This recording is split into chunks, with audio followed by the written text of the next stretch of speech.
अस्सलाम वालेकुम dear student, बायोबीट्स में खुशामदीद। एमडीकेट का सेशन स्टार्ट है। डाइजेशन का हम चैप्टर यानी क्लास जो फर्स्ट ईयर 11 बायोलॉजी है उसका हम चैप्टर डाइजेशन का पढ़ रहे हैं। पार्ट फर्स्ट हमारा हो गया है, वो आप लोग जा सकते हैं चैनल पर, वो आप लोगों के लिए मौजूद है। एनी टाइम आप लोग विज़िट कर सकते हैं और वहाँ पर जो 20 से 25 कंसेप्चुअल और लॉजिकल एमसीक्यूज़ हैं वो आप लोग ईज़िली उसको सॉल्व कर सकते हैं। आज डाइजेशन के पार्ट 2 की तरफ हम जा रहे हैं। पार्ट 2 में भी हम 20 से 25 कंसेप्चुअल एमसीक्यूज़ करेंगे। तो आइए चलते हैं अपने पहले एमसीक्यू की तरफ। हमारे पास एमसीक्यू है कि which one of the following is a digestive organ, कि कौन सा हमारे पास डाइजेस्टिव ऑर्गन है। ए ऑप्शन पेंक्रियाज, बी हमारे पास किडनी, सी हमारे पास स्टमक।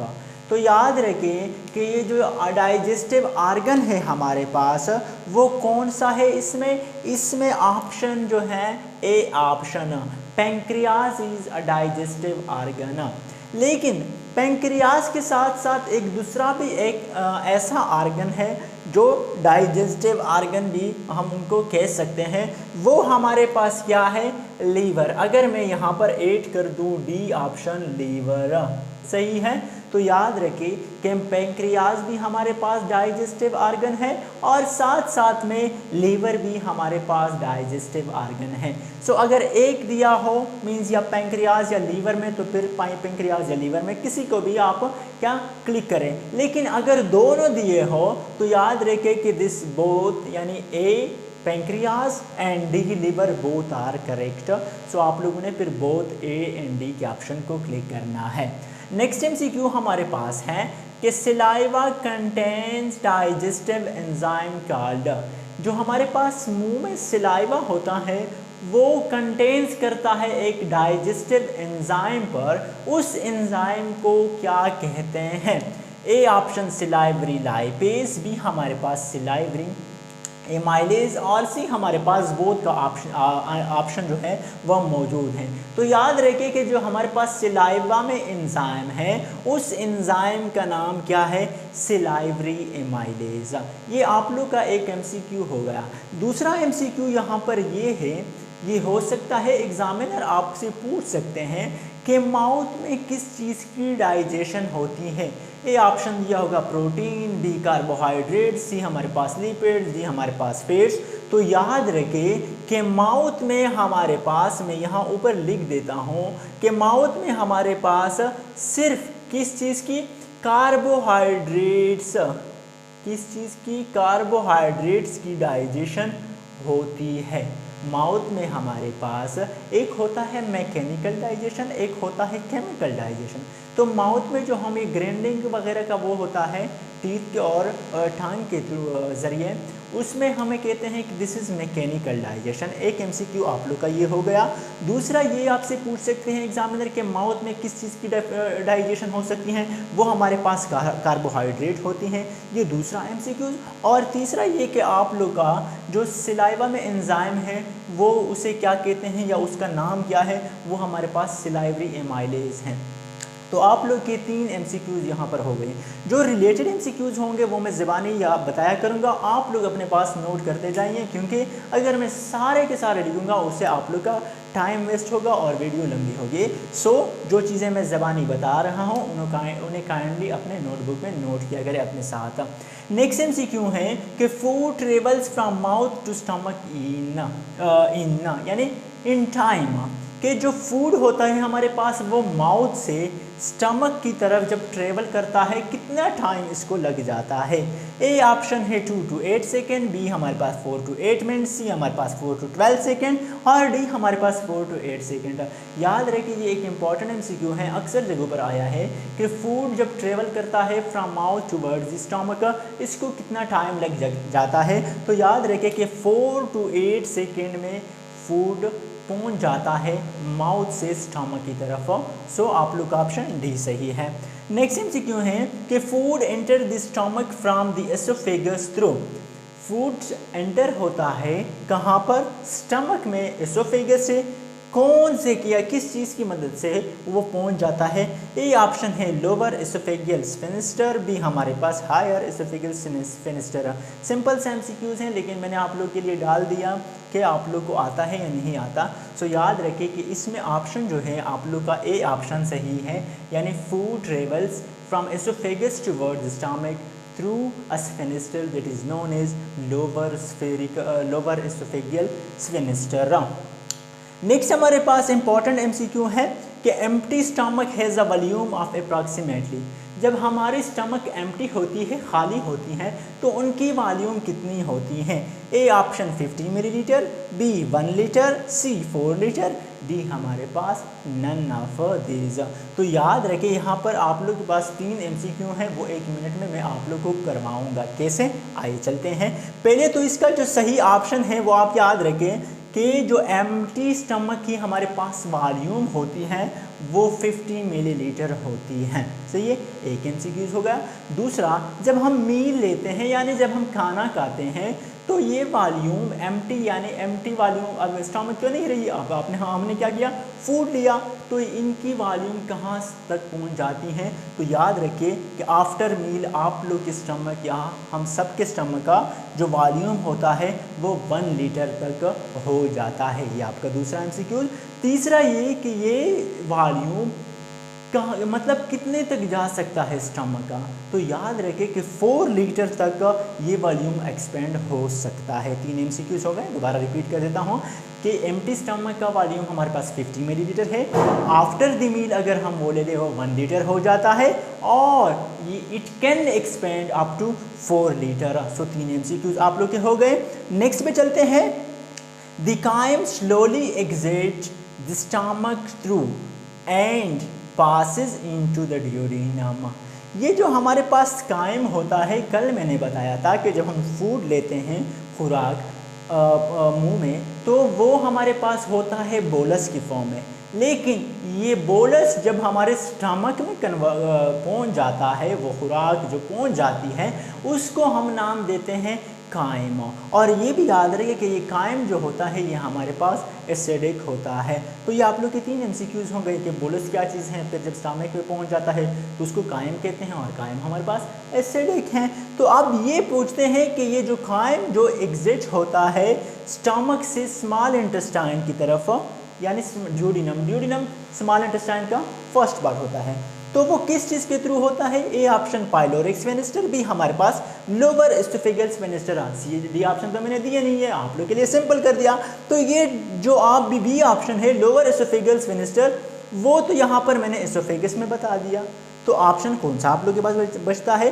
पाइलोरिक स्फिंक्टर का। क्या है कि यानी फूड जब स्टमक से मूव करता है toward the duodenum which is the first part of the small intestine, वो किस चीज़ के थ्रू होता है? वो पाइलोरिक स्फिंक्टर के थ्रू होता है। Next MCQs, structure of stomach is just like, जो हमारे पास स्ट्रक्चर है स्टमक का वो किस टाइप का होता है, उनकी स्ट्रक्चर कैसे होती हैं? A option J shape, B K shaped, C हमारे पास पी शेप्ड। तो ये आप लोग के बुक में बड़े वाज़ेह तौर पर लिखा है कि stomach is J shaped, means क्या है? ए ऑप्शन आप लोग का सही है।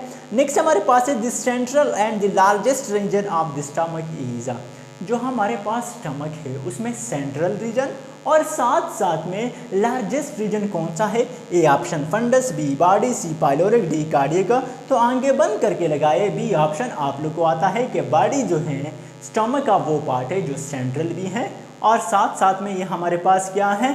ये लार्जेस्ट पार्ट भी है। अब ये फंक्शन इसका जो है पाइलोरिक का, कार्डियक, बॉडी और हमारे पास क्या चीज़ है? फंडस का। ये इंशाल्लाह पार्ट 3 में हम आप लोग को एक्सप्लेन करके बताएंगे। नेक्स्ट एमसीक्यू हमारे पास लेंथ ऑफ स्टमक इज, कि स्टमक का हमारे पास लेंथ कितना है? ए ऑप्शन 10 इंचज़, बी हमारे पास 15 इंचज़, सी 20 इंचज़ और डी हमारे पास 5 इंचज़ है।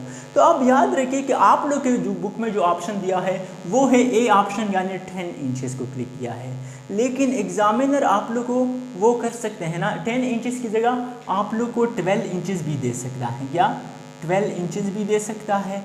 क्योंकि अगर आप लोग गूगल करेंगे, आप लोग बाकी बुक्स में देखेंगे तो वो स्टमक का वहाँ पर जो लेंथ है वो 12 इंचेस वहाँ पर शो होता है, लेकिन आप लोग की बुक में 10 इंचेस है। सो अगर 10 इंच का ऑप्शन आपने दिया है तो 12 को आप लेने क्लिक नहीं करना बल्कि 10 को करना है, और अगर 10 ना हो 12 दिया हो फिर आपने 12 इंचेस को क्लिक करना है और आप लोग का मार्क्स आप लोग को मिल जाएगा, आप लोग का क्वेश्चन सही कंसिडर किया जाएगा।